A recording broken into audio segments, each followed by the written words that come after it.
저희 그러면 포트폴리오를 한번 짜주세요. 20대부터 30대 중반까지는 연금에서 이 두 가지만 그냥 딱 산다. 30대 중반에서 60대 초반까지는 일반적인 코어 세트라이트 포트폴리오를 가져가는 게 좋겠다. 그래서 코어 자산에는 같은, 그 다음에 위성 자산이라고 말하는 쪽에 저희가 지금 넣고 있는 거는 뭐냐면, 저희 그러면 포트폴리오를 한번 짜주세요. 아까도 말씀 주시긴 했지만 이게 네. 나이대별로도 네. 그래도 난 좀 더 신경 써서 한번 해보고 싶다. 제가 말씀드린 건 이제 그냥 따박따박 넣기만 하는 거. 20대에서 30대 중반까지는 연금의 비중이 작아야 된다고 보는 사람이에요. 아, 제 전체 자산에서요? 그러니까 네. 어차피 그때는 매달 얼마씩 내가지고 자산을 만들어가기 시작해야 될 것 같거든요. 기존에 어떤 목돈이 마련돼 있기가 쉽지가 그쵸. 않아서. 그러면 이럴 때 내가 한 달에 만약에 30만 원 이제 적립한다라고 하면 연금을 여기서 대부분 다 30만 원을 할 게 아니라 제가 경험해 보니까 그 연금이란 자산은 복리라는 시간의 개념이 반드시 필요하다고 했기 때문에 일찍 시작할수록 유리한 건 분명히 맞는데 어느 일정 양의 자산을 형성하기 위해서는 반드시 시드머니가 필요하더라고요. 기회가 왔을 때 상당한 효과를 낼 수 있는 자금이 좀 형성돼 있어야 돼요. 그렇기 때문에 제가 볼 때 20대에서 30대 중반까지는 연금은 좀 적게 놓고 시드머니를 위한 투자를 해야 되는데, 그러면 비중은 연금이 좀 적어야 된다고 말씀드렸으니까 연금에서는 뭘 샀으면 좋겠냐라고 생각하고 말씀드리면, 기본적으로 연금은 원래 베타 투자가 기본이 돼야 합니다. 그런데 20대에서 30대 중반까지는 그것보다는 저는 알파 투자를 권유드리고요. 베타는 시장을 따라가는 거고 그렇죠. 알파는 그거보다 높은 수익률 내는 그렇죠. 거. 네. 그러니까 베타는 나스닥이라는 그냥 100개의 기업에다 한꺼번에 투자해 놓는 거를 베타 투자인 거죠. 나스닥 100이 지수가 오르내리는 거에 따라서 내 수익률이 그냥 따라가는 거죠. 네. 그런가 하면 알파는 그 중에서 더 뭔가 임팩트 있게 성장한 회사를 골라서 저희 같으면 테마 ETF 같은 거 하는 거죠. 아크 같은 걸 사는 게 알파 투자인 거죠. 예를 들면 이런 걸 추천드립니다. 하나는 뭐냐면 타이거 나스닥 바이오. 이게 무슨 말이냐면 앞으로 전 세계는 무조건 헬스케어 쪽이 성장할 수밖에 없어요. 왜 그럴까요? 다들 나이가 많이 네, 들고. 모두가 다 늙어가고 있는 예. 거죠. 그러면 헬스케어가 커지는 건 모두가 알고 있는데 이 헬스케어에서 조금 더 효과적인 현격한 수익률을 거두려면 어떻게 해야 될까요? 투자하는 가장 좋은 방법은 매달 사는 거예요. 적립식으로. 네. 네. 왜냐하면 우리 대부분의 투자자들이 제약주에 대한 바이오주에 대한 가치를 언제 느끼냐면 대박이 터졌다는 소리가 나왔을 때. 근데 그때는 이미 많이 올라 있을 때라는 거죠. 그러니까 저희가 매달 연금으로 이 나스닥 바이오 같은 이런 인덱스를 계속 사주면 기간을 이제 투자만 하는 거지만 누릴 수 있다. 그런가 하면 지금 제가 말씀드린 것처럼 이 기술주들에 대한 투자. 네. 그래서 나스닥 100을 갖고 있는 것도 좋지만 제가 직접 추천드리고 있는 건 피델리티 글로벌 테크놀로지라는 펀드가 있어요.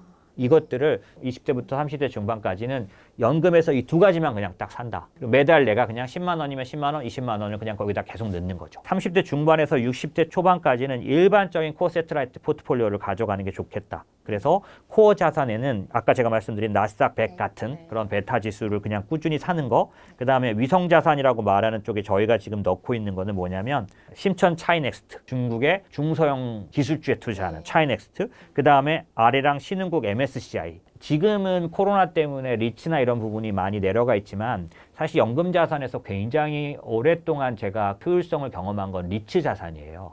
리츠는 한국 리츠 시장은 좀 지금까지는 작았고 별로였는데 미국 리츠 시장, 그다음에 일본, 그다음에 싱가포르 리츠 시장 굉장히 커져 있어서 충분히 장기적으로 연금에서 투자하고 일반적인 배당보다는 7, 80% 아웃퍼폼합니다. 그리고 이 아까 제가 말씀드린 산업 사이클 중에서 거의 대부분의 사이클에서 투자할 수 있고요. 다만 항상 주의해야 되는 건 뭐냐면 리츠는 금리가 빠르게 올라가는 고구간에서만 좀 나빠요. 금리가 이제 오르고 나면 적응을 해버려서 다시 가격이 돌아오는데 올라갈 때는 리츠가 빠져요. 당연히 요즘 같아서는 타이거 2차 전지, 네, 그 다음에 인터넷 K 뉴딜 뭐 이런 것들이 위성 포트폴리오로 가져가면 되니까 30대 중반부터 40대, 50대이신 분들은 이 위성을 제가 볼 때 30대, 40대, 50대까지는 이 위성을 50% 이상 하셔도 될 것 같거든요. 그래서 나스닥 100을 가져가고 나머지를 60%나 이렇게 가져가면서 이렇게 하게 되면 사실 그 미국 기술주 투자가 아니라 뿐만이 아니라 중국, 그 다음에 신흥국뿐만 아니라 아까 제가 말씀드렸던 2차 전지 투자. 그래서 저희는 어떻게 하고 있냐면 예를 들면 나스닥 100이나 미래에셋 글로벌 코어테크 같은 것들을 지수하는 EMP를 딱 50% 사고 나머지 지금 2차 전지, 그 다음에 심천, 그 다음에 뭐 그 K뉴딜 인터넷 뭐 이런 것들을 10%씩 네, 이렇게 딱 배정해서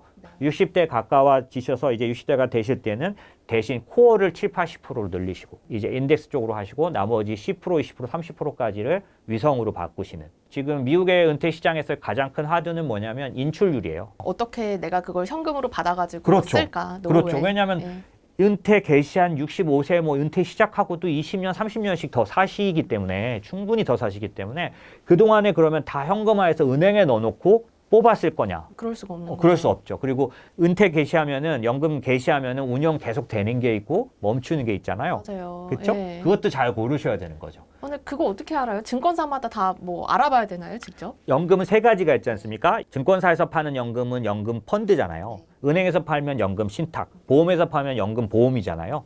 연금 보험은 계속적인 운영을 하지 않고 멈춥니다, 무조건. 연금 개시되면요, 운영하지 않아요. 그러니까 보험에서는 어느 정도 금액이 확정되는 이유가 그래서 그러는 거죠. 그런가 하면 연금 펀드는 예. 계속 운영됩니다. 네. 냅두시면 적극적인 거로 막 돌아가고 있는 거죠. 네. 그러니까 좀 조절하셔야 되는 거고. 기존에 있었던 대로 돌아가는 거죠. 그렇죠. 예, 예, 예. 놔둔 대로. 그래서 연금 개시할 때 물론 다 물어봅니다. 1년 전에 물어보게 돼 있어요. 전화해서 이제 연금 개시 왔는데 어떻게 해드릴까요? 예를 들면 월로 받으실래요? 분기로 받으실래요? 연으로 받으실래요? 그 다음에 개시는 이번에 하시겠습니까? 네.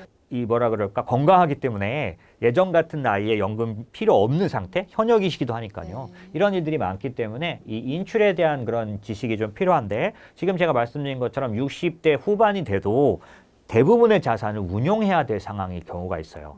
특별히 이런 거잖아요. 옛날에 제가 한 10년 전에는 연금 설계를 어떻게 드렸냐면 몇 세에 은퇴하고 싶으세요? 그럼 그 은퇴하실 때 매달 얼마 정도 생활하시고 싶으세요? 그렇죠. 예. 그래서 그때까지 뭐 20억을 마련하는 플랜을 했었어요. 근데 현실적으로는 어떠냐면 20억 만들어서 은행에다 넣고 쓰는 사람 별로 없고요. 그렇죠. 네, 또 20억을 못 만들어요. 그렇잖아요. 그러니까 처음에 개시해서 1년, 2년, 3년 동안 쓸 수 있는 돈을 만들고요. 나머지 계속 또 운용해서 증가시키는 걸 병행해야 돼요. 옛날처럼 이론적으로 그냥 네. 큰 돈 만들어 놓고 찾아 쓸 수 있는 사람은 몇 사람 없는 거죠. 맞는 말씀이네요. 그리고 사실 어떻게 보면 이 연금을 뭐 한 30대부터 넣어가지고 55세까지 직장 생활한다고 하면 요 기간보다 수령한 다음에 그 다음에 운용할 기간이 더 비슷하거나 길 수도 네, 있죠. 그런데 예. 아깝죠. 투 트랙으로 가져가셔야 되는 거죠. 연금을 시작할 때 매달 얼마씩 찾아 쓸 수 있는 돈들이 들어가 있는 것과 그 다음에 계속해서 성장을 시켜서 내가 최장 기간 쓸 수 있는 거. 그래서 아시다시피 연금 파산이라는 걸 막는 거죠. 그럼 좀 세대별로 말씀해 주신 걸 정리해 보면 20대부터 30대 중반까지는 알파를 추구하는 높은 네. 수익률, 시장보다 더 높은 수익률을 네네. 추구하는 거에 100% 가도 되고 네네네. 그 다음부터는 이제 좀 안정적인 거 그리고 약간 좀 더 위험하지만 높은 수익률을 내는 거 비중을 점점 네네. 바꿔라. 맞습니다. 네.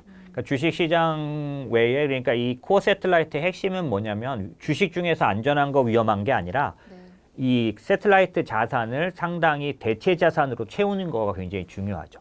이게 자연스럽게 주식 자산과 코릴레이션이라 그래서 상관관계에서의 어떤 해지가 가능해져요. 네. 그래서 이 위성 자산 안에 아까 리츠라든지 그다음에 저희는 지금 금도 갖고 있거든요. 네. 금이라든지 이런 어떤 그런 투자들 그다음에 기술주 중에서도 저희가 앞으로 단기적으로 몇 년간 가장 활발한 기술들이 있잖아요. 기술은 성장해요. 지나간 3년 동안에는 클라우딩 컴퓨팅이 제일 돈을 많이 벌었거든요. 근데 앞으로 한 2, 3년 지나고 나면 가장 지금 최저로 돈을 벌기 시작한 건 인공지능이라든지 뭐 이런 쪽들인데 그 중에서 예를 들면 좀 집중된 영역을 위성 포트폴리오에서 투자하는 거죠. 저희는 이제 아까 2차 전지라든지 네. 그죠? 전기차라든지 지금 저희는 중국 전기차도 이제 투자하는데 그런 것들에 집중하는 전략들을 좀 가져가면 똑같이 50% 똑같이 30%라도 상당히 아웃퍼폼 해줘서 전체적으로 이 관리가 될 수 있다는 거고 근데 그 세대별로도 좀 다르지만 네. 금액별로도 포트폴리오를 혹시 좀 다르게 봐야 된다고 보시나요? 금액별로 달라지는 건 이거 같아요. 이게 뭐냐면 아까 제가 말씀드린 이전이요. 이전이라는 거는 원래 가지고 있던 내 퇴직금을 뭐 IRP에 넣고 이런 거요? 그것도 네. 그렇지만 그것도 많이 예, 발생하고요. 예, 요즘은 예. 뭐냐면 내가 연금 신탁으로 갖고 있었는데 맨날 그 타령이잖아요. 그러면 얘를 연금 펀드로 바꾸고 싶으실 거잖아요. 지금 제가 이런 말씀 드렸더니 진짜? 나도 그럼 한번 해볼래.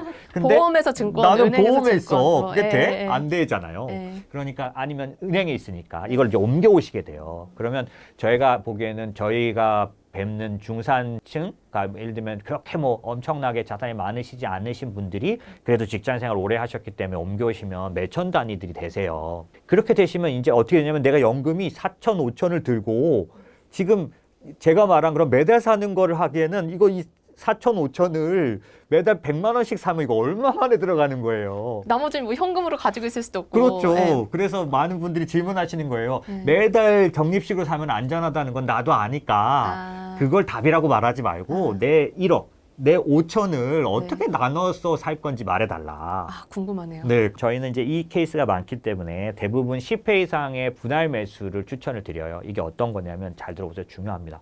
4천, 5천을 옮겨왔는데 이 4천, 5천은 어떻게 형성된 거냐면 10년, 20년 동안 매달 넣어서 형성된 거잖아요. 그럴 때는 크게 빠지는 꼴을 본 적이 없죠. 근데 지금 지수가 높잖아요. 그래서 2차 전지나 전기차 같은 것도 지나간 한 주 동안에 중국 전기차 떨어진 폭을 보면 뭐 놀래 다 빠질 정도로 빠져요. 워낙 많이 올라왔으니까. 그러면 이 목돈을 그대로 갖고 와서 바로 사버렸을 때 지금까지 내가 연금에서 보지 못했던 그 멘붕이 오게 되는 거죠. 그러니까 이걸 감안하시라는 거예요. 간단히 핵심은 뭐냐면 10년 동안 형성된 걸 한 번에 사는 건 원래부터 말이 안 된다. 이 변동성을 감당할 사람이 없는 거죠. 그러니까 옮겨온 다음에는 반드시 분할 매수. 제일 좋은 건 10에서 12회 정도. 예, 그렇게 사는 게 필요한데 혹시 이런 기회가 오는 거죠. 코로나가 와버렸어요. 이때는 4, 5회로 빨리 사셔야 되죠. 나눠서. 그러니까 저희가 이번에 굉장히 많이 했던 케이스예요. 옮겨왔는데 코로나가 터지거나 그래서 조금 손실 났지만 이럴 때는 빨리 사줘야 됩니다. 제일 주의하실 거. 이전에 오신 경우에 너무 욕심내지 말자. 왜? 그 대가는 좀 참혹하다. 무조건 어딜 가시든지 간에 나는 분할 매수하겠다. 근데 그 분할 매수는 막 24회, 36회는 아니라는 거. 왜냐하면 대상이 바뀌었으니까요. 아까 성장하는 기술주는 절대로 퇴보하지 않아요. 저 확 내려가서 할 수 있는 거 언제? 코로나 같은 때. 말고는 올라간 상태에서 하는 거죠. 네. 이게 기술주 매수는 소위 말하는 고퍼에 사서 저퍼에 파는 방식이어야 해요. 돈을 많이 벌어서 퍼가 낮아지는. 그렇죠. 네, 네. 네, 그래서 고퍼 상태가 아닌 상태에 찾으려고 하면 무슨 주식만 눈에 보이냐면 무슨 투자만 하게 되냐면 배당주들. 근데 한국 배당주 펀드 제가 잘 아는 신용 고배당 돈 다 빠져나갔어요. 왜 그럴까요? 옛날에는 배당주가 어땠냐면 제가 신용이 있어서 알지만은 5% 이상 배당을 주는 회사를 유니버스로 만들어요. 그래서 그 회사를 사면 무슨 좋은 점이 있냐면 워낙 안전한 회사니까 시장 변동성도 작고 따박따박 5% 이상 주니까 너무 좋았던 거예요. 근데 잘 생각해 보시면 그런 기업이 요즘은 시대에 뒤떨어진 기업들인 경우가 많아요. 산업 섹터에서 봤을 때. 그러다 보니까 미국에서나 저희가 작년도 코로나 이전에 제일 많이 포트폴리오 운영해줬던 배당주 투자 펀드는 뭐냐면 성장 배당주 ETF가 따로 있어요. 아, 성장 배당주는 네, 뭔가요? VIG라는 미국 ETF는 네. 주식을 고를 때 아까 신형처럼 5% 이상 배당을 주는 배당률만 딱 고정하지 않고요. 네. 어떻게 하냐면 분기마다 배당금을 올린 게 10년 이상인 기업만. 자, 배당이 매년 늘어나는 기업들. 늘어났다는 뜻은 성장했을 거 아니에요. 그리고 10년이니까 지금 변한 구조에 어느 정도 적응한 회사일 거잖아요. 지금 한국의 배당주 투자의 문제가 뭐냐면 주가가 빠져도 배당률이 올라간다는 생각을 꼭 하셔야 돼요. 지금 유튜브에 굉장히 많이 나와 있는 얘기 몇 프로짜리 배당주라고 하는데 잘 보셔야 돼요. 주가가 빠져서 그렇게 된 건지. 그죠? 그런 것처럼 지금은 ETF의 좋은 투자 중에 스마트 베타라는 기능이 있잖아요. 그래서 내가 원하는 기능을 찾아줘요, ETF가. 그래서 지금 이 스마트 베타는 뭐냐면 10년 동안 배당금을 계속 늘려온 회사 골라줘. 이걸 펀드로 만든 거거든요. 그럼 배당주 투자를 하실 때도 똑같이 그런 걸 하셔야 돼요. 한국에 있나요? 드물지만 비슷한 컨셉은 있어요. 앞으로는 그런 쪽으로 하셔야 되는 거죠. 그래서 연금에서도 그냥 배당주는 안전해. 그러니까 연금에 어울려. 이거 아니에요. 왜냐하면 계속 회사가 퇴보를 하니까 배당률은 계속 올라가요. 왜? 주가가 빠지니까. 그럼 우리가 바라는 건 아니잖아요. 그러니까 그런 식으로 기본적으로 배당 투자를 하더라도 성장 배당주들을 하는 그런 방법이 필요한 것처럼 지금 제가 말씀드린 것처럼 이거 옮겨와서 나눠서 살 때는 너무 싸게 사겠다. 예, 이렇게만 생각해서는 지금 사회, 그러니까 지금 그 산업 구조에 안 맞다. 그러니까 제일 추천드리는 거 기계적으로 나눠 사자. 예, 그냥 10회, 12회 그냥 사는 거예요. 그 사이에 아마 지금부터 시작하시면 조금 큰 조정들이 들어갈 것 같아요. 왜냐하면 작년도에 아낌없이 올라왔으니까 역대급 3위로 빨리 올라왔어요. 그러니까 아무래도 조정이 있겠죠. 그죠? 그러니까 폭락은 아니고요. 그 사이사이에 나도 모르게 싸게 사줄 거 아니에요. 나눠 사면은. 그렇게 한 정도 해보면 저희가 해보니까 웬만한 분들은 상당히 좀 마음이 좀 조금 편하시면서 좋은 수익률들을 내고 계신 거죠. 예. 크게 폭락이 오거나 또 이런 게 왔을 때 늘 돈이 있기만 하면 무조건 회복할 수 있어요. 내 돈 보낼 테니까 더 사. 야, 이거 어떻게 하다 이렇게 만들었어. TV 세계에서는 이런 말이 있어요. 지갑 점유율. 이 한 사람의 지갑을 내가 얼만큼 가지고 네, 있냐. 네, 네.